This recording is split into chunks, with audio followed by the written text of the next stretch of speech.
Hello, welcome to the Bread of Life Young Adult podcast, and I'm your host, Kavinka Ndu. And with me is Sister Elizabeth, who I'm going to allow to introduce herself. Sister Elizabeth, please. Thank you so much. I'm so glad to be here. My name is Elizabeth Tondo, a young adult from Bread of Life Church International.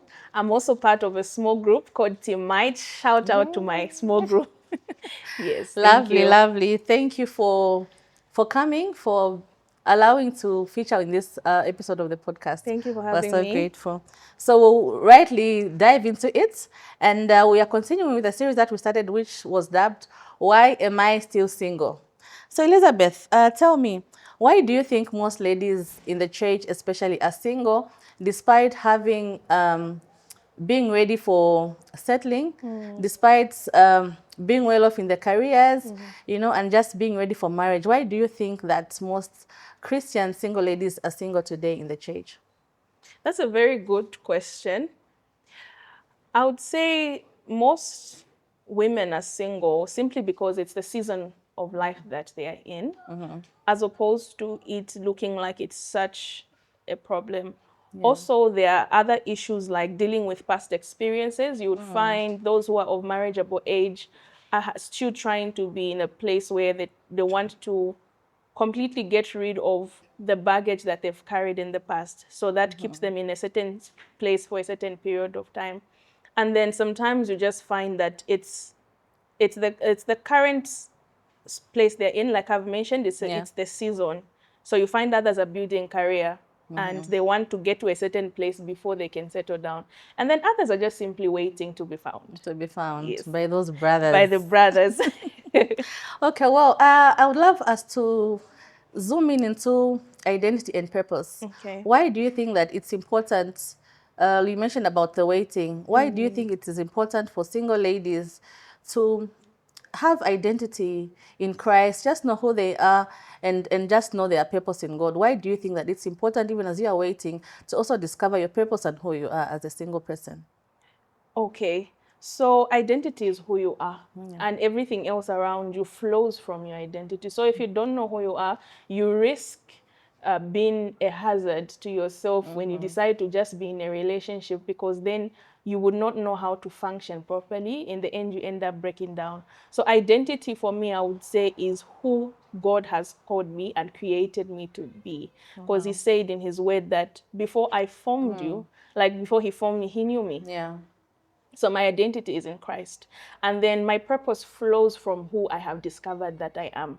So before I even say I'm a single person, like I have to know who I am in Christ. So purpose flows from who I have discovered that I am. And then in that way, I'm able to function and show up before I even get to be married. Okay, so purpose, Yes. purpose.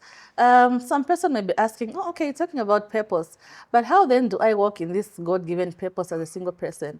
Am I not supposed to wait until I'm found so that I walk in purpose with this partner? So how do you think a single woman can walk in purpose even in that phase of singleness? Perhaps you could also share your perspective, your personal experience as well.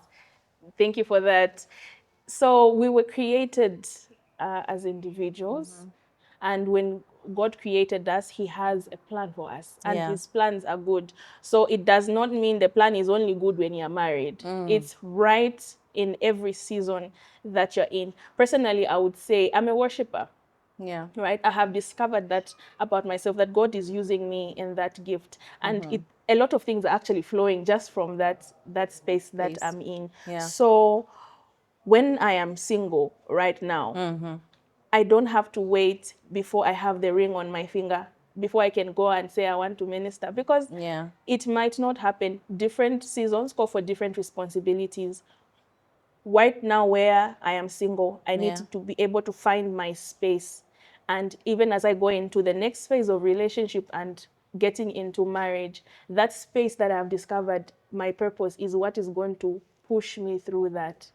Yes. So like personally, I show up and I serve in where I have discovered that God has called me as Elizabeth, before there's anyone Is else anyone around else me. around you? Yes, and also in other places, in my workspace, in my family, around my friends, I'm able to still do purpose. without being identified with like I'm the The other Mrs. now, the you other know? significant other. Yes, yes. Yeah, That's what I I would feel like say. that's a good space to be in, because then even as the person is coming to you, you've already defined who you know, who you are in Christ, you know your Yes. purpose. I think it also does help to know, okay, to say yes to somebody who comes, because people will be coming, but not everyone will be suitable for you. That's true. But because of your, I think that will help to align your purpose and who God has called you to be. There's no way you can just settle for anything else. I think Yes. purpose will help you identify who that person you're supposed to be is supposed to be. Yes, that's true. Okay, I now, agree. in the waiting, we've spoken about the waiting period and the waiting period. Do you think that most single Christian ladies having a struggle and having it hard to trust God's timing in the waiting period, especially that, you know, every weekend there's a wedding happening, there's Chilangamulilo that we're attending, you know, it could be, oh, my friend has gotten married, so now I'm still in the waiting process. Do you think that some single ladies in the church are not trusting God's timing as a result? That's a good question because it just brought about something funny that happened recently, Yeah. where someone was like gave me a title, say an international wedding guest, you know, because I have been International wedding, showing up, yeah. yes, for like my friends Friends who are wedding, now in their new season yeah. of their marriage, and if you haven't gotten to a place of knowing where you are currently, it will shake you. Yes, trusting God's timing can be very difficult, also because society has a certain expectation. In the kind of society that we're in, it's very conservative, Yeah. and there's certain milestones that they consider to be significant. It's just rightly put. You go to school, you graduate, get a job. The next thing is marriage. They don't consider the single space as Space. anything significant. So, but No, why are yeah. you single? So Yeah. in that place, when you are seeing people that you were in school with are now getting married, at their events you get to hear comments of around, when is it your turn? Oh, you are next in line. But then how do you know that? You know, Yeah. so it goes back to your mind, and you now begin to think, is there anything wrong? Like, Wrong have with I you. missed Yeah. my time? So yes, the struggle is there with it can be there with trusting God's timing, especially because the voices around don't make it easier to just stick to your own Your lane. own lane and trust, Yes, still and keep trust. trusting God. So in that vein, what do you think are some of the things that can be done to help that single sister who may be in that situation? You know, they've had a bestie who they can't call bestie anymore because they have a new A new bestie best who's friend. their husband. Yes. So, and then they are still in that waiting period, Yeah. and they still need to trust God. So what would you say to that single sister who's struggling with God's timing, because everyone they've known has gotten married? You know, everyone in the family who's their age mate is gone Yes. at school, you know, and all of those things. So now they can't take the pressure anymore. They are failing to trust God's timing and may even compromise as a result. So what would be your advice to such a one? My advice would be take a step back. Take a step back and go back to God and know what journey has God called for me.